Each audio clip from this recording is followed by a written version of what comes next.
ನಾನು ನನ್ನ ಸಿದ್ದು ಜೊತೆ ಸಂತೋಷವಾಗಿರ್ಬೇಕು ಅಂದ್ರೆ ನನಗ್ಯಾರೂ ಬೇಡ. ನನ್ನ ಪ್ಲೀಸ್ ಹೀಗೆ ಬಿಟ್ಬಿಡಿ ಸರ್, ಸಾಕು.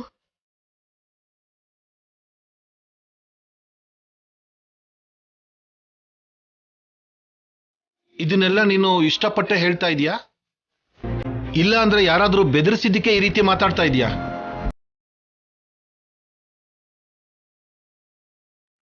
ಅಂಥದ್ದೆಲ್ಲ ಏನೂ ಇಲ್ಲ ಸರ್. ನಾನು ಆಡ್ತಿರೋ ಪ್ರತಿ ಮಾತು ನನ್ನ ಇಷ್ಟದ ಪ್ರಕಾರನೇ ಆಡ್ತಿರೋದು.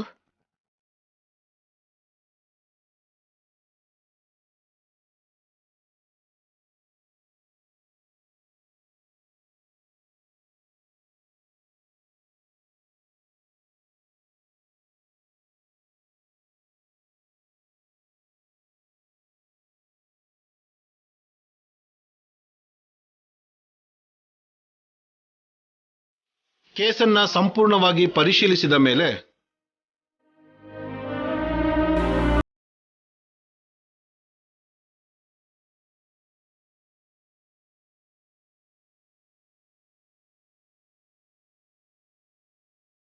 ಗಂಡ ಇರಬೇಕಾದ್ರೆ ಮತ್ತೊಬ್ಬ ವ್ಯಕ್ತಿ ಜೊತೆ ಅಕ್ರಮ ಸಂಪರ್ಕ ಹೊಂದಿದ್ದು ಅಲ್ಲದೆ ಈ ಕೇಸ್ನಲ್ಲಿ ಮೊದಲಿನಿಂದನೂ ಕೋರ್ಟ್ನ ತಪ್ಪುದಾರಿಗೆ ಎಳೆದಿದ್ದಕ್ಕೆ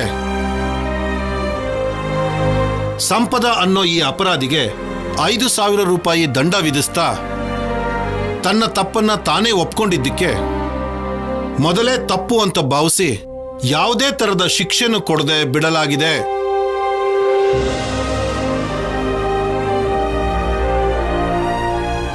ಸಂಪದಾನೆ ಶೌರ್ಯನ ಹೆಂಡತಿ ಕಲ್ಯಾಣಿ ಅಂತ ಒಪ್ಕೊಂಡಿರೋದಕ್ಕೆ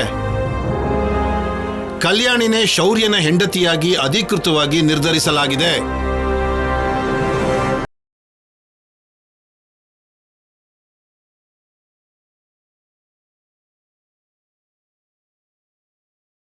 ಸರ್ವಿಸ್ಗೆ ತಗೊಂಡು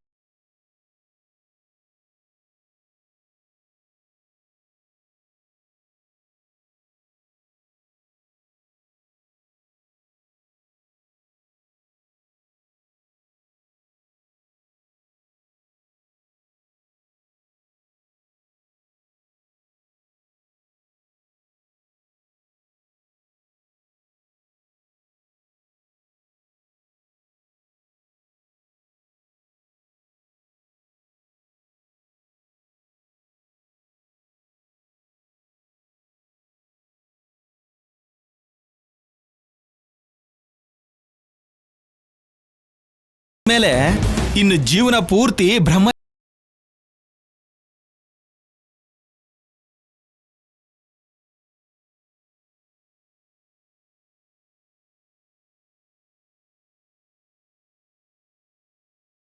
ನೀನ್ ಕೇಳಿದ ಶೌರ್ಯನ ಮಗುನ ನಿನ್ಗೆ ಕೊಟ್ಬಿಟ್ಟೆ.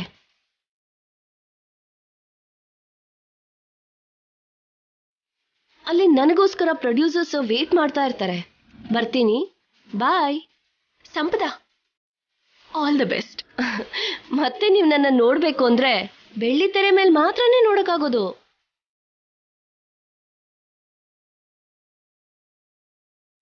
ತಗೋ, ಇಟ್ಕೋ.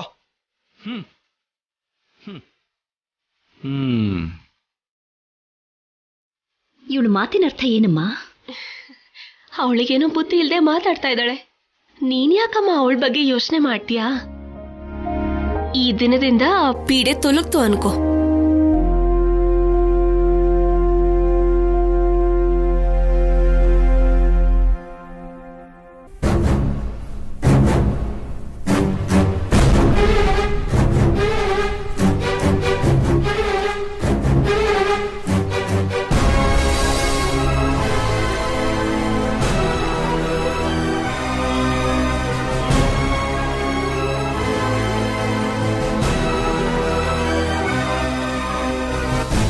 ಕಷ್ಟಪಟ್ಟು ಸಂಪಾದನೆ ಮಾಡಿದ ಆಸ್ತಿ ಎಲ್ಲ ಒಂದೇ ಸಲ ಕೈ ಬಿಟ್ಟು ಹೋಯ್ತು.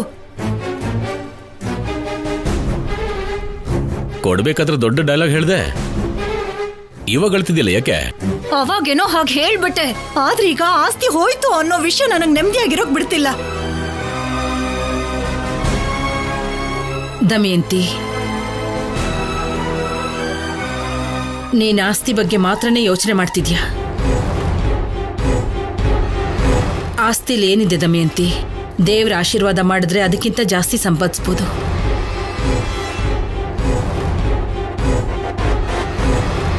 ಹೌದು, ನಾವು ಯೋಚನೆ ಮಾಡಬೇಕಾಗಿರೋದು ಹೋಗಿರೋ ಆಸ್ತಿ ಬಗ್ಗೆ ಅಲ್ಲ. ಇನ್ಮೇಲಾದ್ರೂ ಸಂಪದದಿಂದ ಕಲ್ಯಾಣಿಗೆ ಯಾವುದೇ ರೀತಿ ತೊಂದರೆ ಆಗದೆ ಇರೋದ್ರ ಬಗ್ಗೆ. ಕೋರ್ಟಿಗೆ ಹೋಗಿರೋರು ಬರೋವರೆಗೂ ಏನ್ ನಡೀತು ಅನ್ನೋದು ನಮಗೆ ಗೊತ್ತಾಗಲ್ಲ ಅಲ್ವಾ?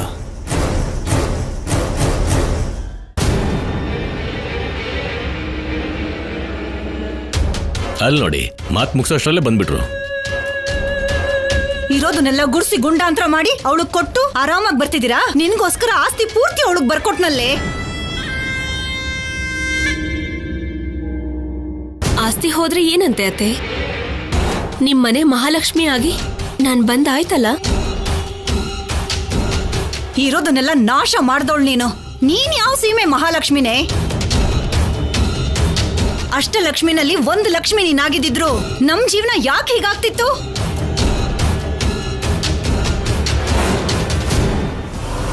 ಶೌರ್ಯ, ಆಸ್ತಿನೂ ಇಲ್ಲ, ಇನ್ನೊಂದ್ ಕಡೆ ನಿನ್ನ ಕೆಲ್ಸನೂ ಇಲ್ಲ. ನಾಳೆಯಿಂದ ಯಾವ ಕೂಲಿ ಕೆಲಸ ಮಾಡ್ಕೊಂಡು ಜೀವನ ಮಾಡ್ಬೇಕೋ ಏನೋ.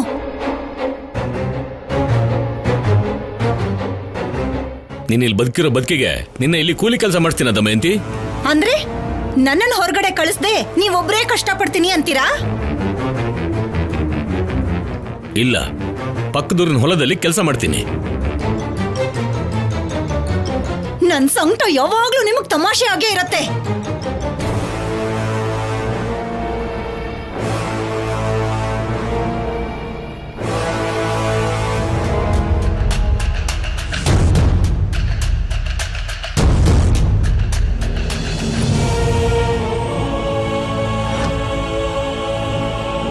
ಕಲ್ಯಾಣಿ, ಅಷ್ಟಕ್ಕೂ ಆ ಸಂಪದ ಎಲ್ಲಿ ಹೋದ ಹಾಗೇನಾ? ಬರ್ತಾಳೆ. ಆಸ್ತಿ ಪತ್ರಗಳನ್ನ ಒಪ್ಪಿಸ್ ಬರೋದಕ್ಕೆ ಹೋಗಿರ್ತಾಳೆ.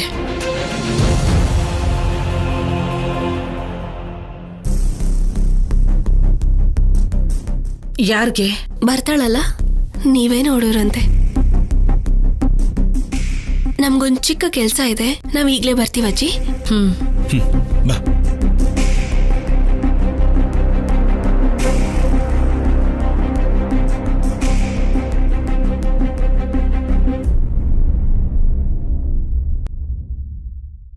Excuse me sir. ನೀನಾ ಅಮ್ಮ? ಬಾ ಕೂತ್ಕೋ. ಏನಮ್ಮ ಅಸಿಸ್ಟೆಂಟ್ ಕರ್ಕೊಂಡು ಬಂದಿದ್ಯಲ್ಲ? ಇಲ್ಲ ಸರ್, ಅವ್ರು ನನ್ನ ಮ್ಯಾನೇಜರ್. ನನ್ನ ಡೇಟ್ಸ್ ಎಲ್ಲ ಅವರೇ ನೋಡ್ಕೋತಾರೆ. ನಿನಗೆ ಮದುವೆ ಆಗಿದ್ಯಾನಮ್ಮ? ಇಲ್ಲ ಸರ್, ಕೆರಿಯರ್ ಈಗಲೇ ಸ್ಟಾರ್ಟ್ ಆಗ್ತಿದೆ ಅಲ್ವಾ, ಸ್ವಲ್ಪ ಸೆಟ್ಲ್ ಆದ್ಮೇಲೆ ಮಾಡ್ಕೊಳ್ಳೋಣ ಅಂತ. Good good. ಮದ್ವೆದೇನಿದ್ಯಮ್ಮ, ನೀನು ದೊಡ್ಡ ಹೀರೋಯಿನ್ ಆದ್ಮೇಲೆ 100 ಸಂಬಂಧಗಳು ಬರುತ್ತೆ. ಅಷ್ಟಕ್ಕೂ ಆ ಅಮೌಂಟು ನೋಡಿ ತಗೊಂಬಂದಿದ್ದೀನಿ. ಇದು ನನ್ನ ಪ್ರಾಪರ್ಟಿ ಪೇಪರ್ಸ್. ಇದನ್ನಿಟ್ಟು ಅಮೌಂಟ್ ತಗೊಳ್ಳಿ.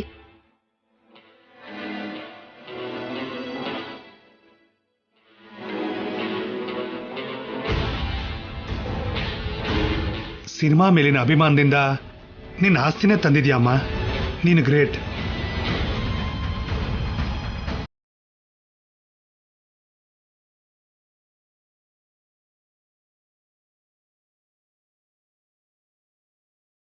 ಇದೇನು ಸರ್? ಇದು ಸಿನಿಮಾ ಹೀರೋಯಿನ್ ಆಗಿ ಅಗ್ರಿಮೆಂಟ್ ಪೇಪರ್ಸ್ ಕಣಮ್ಮ. ದುಡ್ಡು ನಿಂದೆ ಆದ್ರೂ ಫಾರ್ಮಾಲಿಟೀಸ್ ಅಂತ ಇರತ್ತಲ್ವೇನಮ್ಮ? ಫಾರ್ಮಾಲಿಟೀಸ್ ಎಲ್ಲರೂ ಪಾಲಿಸಲೇಬೇಕು sir.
Madam juice.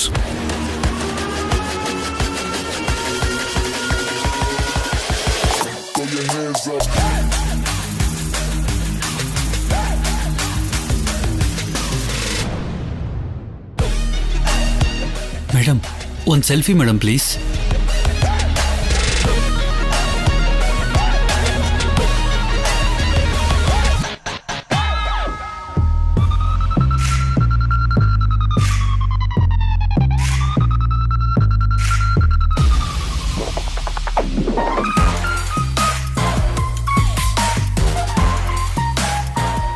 Sir shooting ಯಾವಾಗ ಸ್ಟಾರ್ಟ್ ಆಗುತ್ತೆ ಸರ್? ಸಿನಿಮಾ ಸ್ಟಾರ್ಟ್ ಆದಾಗೇನೆ ನಾಳೆನೇ ನಿಮಗೆ ಕೋ ಡೈರೆಕ್ಟರ್ ಫೋನ್ ಮಾಡಿ ಡೇಟ್ಸ್ ಹೇಳ್ತಾರೆ. ಹೋ ಥ್ಯಾಂಕ್ ಯು ಸರ್. ಸಿನಿಮಾ ಮಾತ್ರ ಚೆನ್ನಾಗಿ ಮಾಡಬೇಕು. ನೀನೇ ಊಹಿಸ್ಕೋ, ಚೆನ್ನಾಗಿರುತ್ತೆ. Thank you sir. Thank you sir. Okay.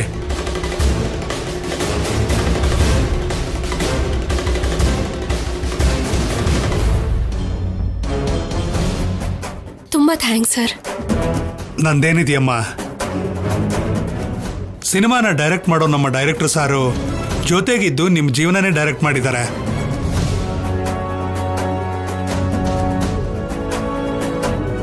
Sir ಮಾತು ಕೊಟ್ರು, ನೀವು ಅದನ್ನ ಉಳಿಸ್ಕೊಂಡ್ರಿ.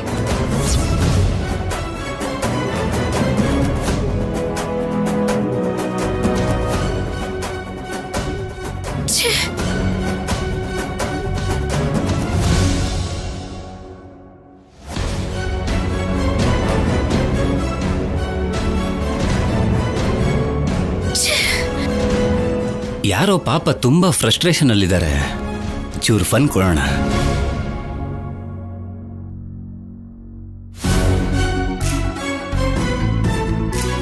ನೀವು ಕಲ್ಯಾಣಿಯವರಲ್ಲ? ಸರ್ ನೀವಾ? ನಾನ್ ನಿಮ್ಗೆ ದೊಡ್ಡ ಫ್ಯಾನ್ ಸರ್. ನಾನ್ ನಿಮ್ಮ ಎಲ್ಲ ಮೂವಿ ನೋಡಿದೀನಿ. F2, Pataas, Raja the great ಎಲ್ಲ ಮೂವೀಸು ನೋಡಿದೀನಿ. ನಿಮ್ಮೆಲ್ಲ ಮೂವೀಸ್ ಅಲ್ಲೂ ಒಳ್ಳೆ ಫನ್ ಇರುತ್ತೆ. Thank you thank you thank you. ಆದ್ರೆ ನನ್ನ ಲೈಫಲ್ಲೇ ಫನ್ ಇಲ್ಲ, ಬರೀ ಫ್ರಸ್ಟ್ರೇಷನ್. ಲೈಫಲ್ಲೇ ಫ್ರಸ್ಟ್ರೇಷನ್? ಯಾಕಮ್ಮ, ಏನ್ ಪ್ರಾಬ್ಲಮ್?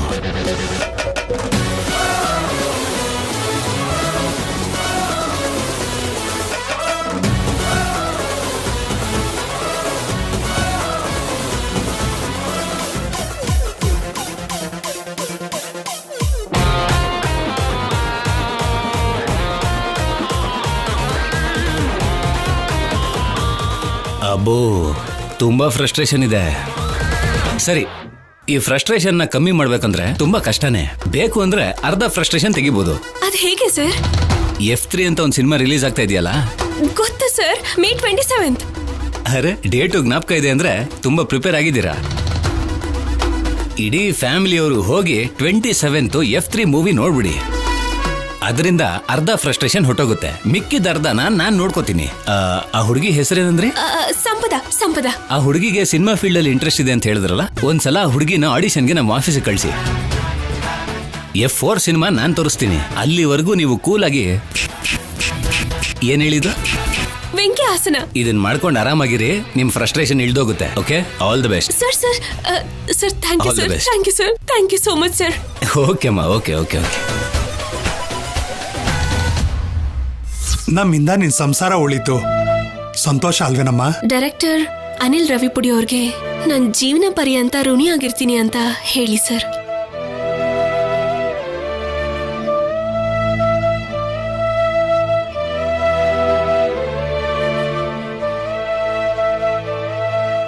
ಬರ್ತೀವಿ ಸರ್.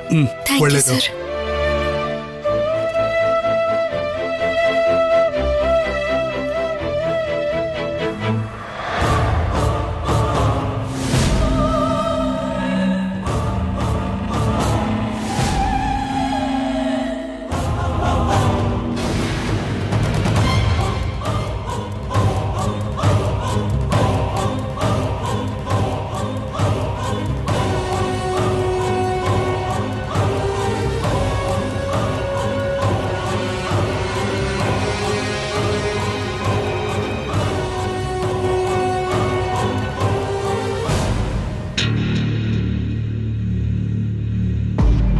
ಏನು ಇನ್ನು ಮನೆ ಸಾಮಾನೆಲ್ಲ ಅಲ್ಲಲ್ಲೇ ಇದೆ? ಇಷ್ಟೊತ್ಗಾಗ್ಲೇ ಸಾಮಾನೆಲ್ಲ ಪ್ಯಾಕ್ ಮಾಡಿ ಯಾವ್ದಾದ್ರೂ ಟ್ರ್ಯಾಕ್ಟರ್ಗೆ ಹಾಕ್ತೀರಾ ಅನ್ಕೊಂಡಿದ್ನಲ್ಲ.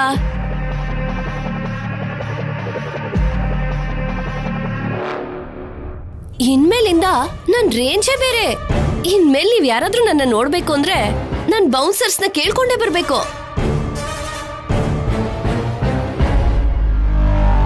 ಈ ಸಂಪದ ಇನ್ ಮುಂದೆ ಜನರ ಮೆಚ್ಚಿನ ಕನಸಿನ ರಾಣಿ.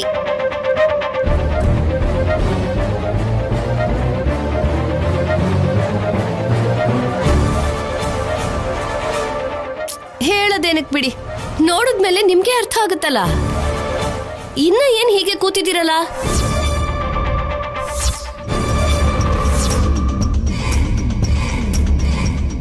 ಓ, ನಾನ್ ಬಂದು ಕತ್ ಹಿಡ್ದು ಆಚೆ ತಳ್ಳೋವರೆಗೂ ಹೊರಗಡೆ ಹೋಗ್ಬಾರ್ದು ಅನ್ಕೊಂಡ್ರಾ? ಸಂಪದ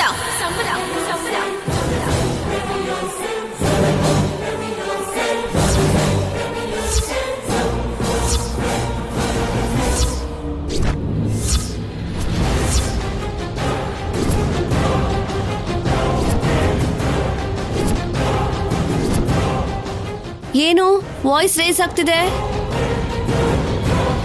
ಆಸ್ತಿ ನಂದು ಮರ್ತೋದ್ಯಾ? ನಾಳೆಯಿಂದ ಈ ಮನೆನ ಶೂಟಿಂಗ್ ಬಾಡಿಗೆ ಕೊಟ್ಟಿದ್ದೀನಿ.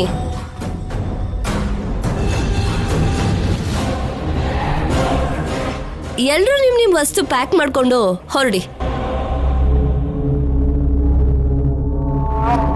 ಹೋಗಿ ಹೋಗಿ. ಹೋಗ್ಬೇಕಿರೋದು ನಾವಲ್ವೇ, ನೀನೇ.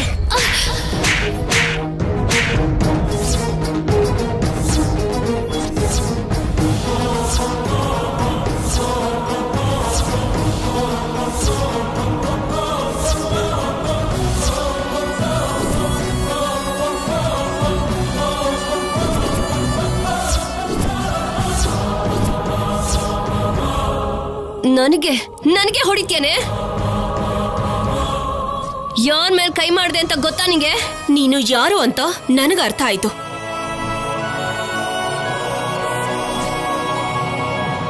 ನಿನಗೆ ಇನ್ನೂ ಅರ್ಥ ಆಗಿಲ್ಲ.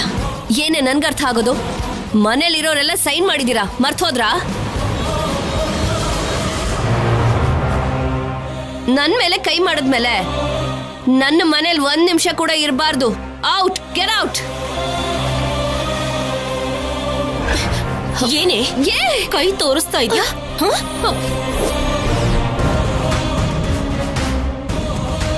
ಏನಮ್ಮ, ಮನೆ ಖಾಲಿ ಮಾಡ್ಬೇಕಾ?